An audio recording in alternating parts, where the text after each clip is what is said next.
Hello Brian, তো দেখো আমি আইসক্রিম নিয়ে চলে এসেছি দুপুরবেলা। এটা আমার আজকে ছুটিতে আমি ঘরে ছিলাম, তো আমার হাজব্যান্ড আমাকে গিফট করলো, আইসক্রিম গিফট করলো। আমি খেতে চেয়েছি আইসক্রিম, তো আমাকে একটা কোন নিয়ে এসে আমাকে দিল। তো কেমন হয়েছে বলো। আর আমি দেখো খাচ্ছি আইসক্রিমটা। তো চলো। এটা কি বলেছে একটুখানি ইংলিশটা পড়ে আমার দাও।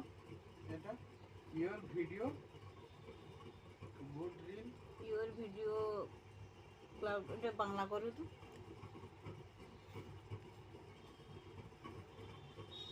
সত্যি কথা জানো